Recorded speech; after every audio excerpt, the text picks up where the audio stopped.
चुनाव आयोग बीजेपी से क्यों घबरा गया? चुनाव आयोग केंद्र सरकार के झुकाव में क्यों आ गया? देश के संविधान ने चुनाव आयोग को ये जिम्मेदारी दी है और पूरी पावर्स दी हैं कि वो किसी भी सरकार के आगे झुकेगा नहीं, निष्पक्ष चुनाव कराएगा, समय पे चुनाव कराएगा।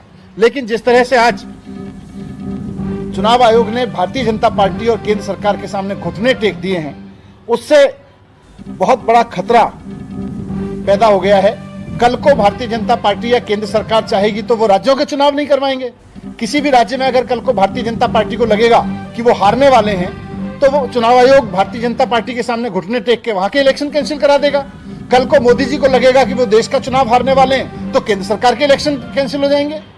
तो अगर इलेक्शन कैंसिल करना केंद्र सरकार और राज्य सरकारों के, चुनी हुई सरकारों के दायरे में आ गया, अगर इस तरह की परंपरा बना दी चुनाव आयोग ने, तो उसके बाद में लोकतंत्र में बचेगा क्या?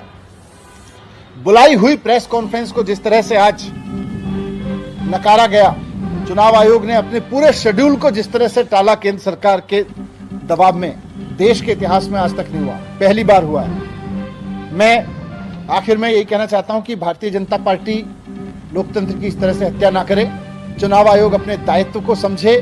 संविधान ने, बाबा साहब ने, देश की उम्मीदों ने, आजादी के इतने सारे जान देने वाले लोगों ने आजाद देश कराया और फिर संविधान बना तो इसलिए ताकि संविधान के हिसाब से देश चलेगा, और संविधान ने चुनाव आयोग को ताकत दी तो इसलिए ताकि संविधान के हिसाब से चुनाव कराएगा।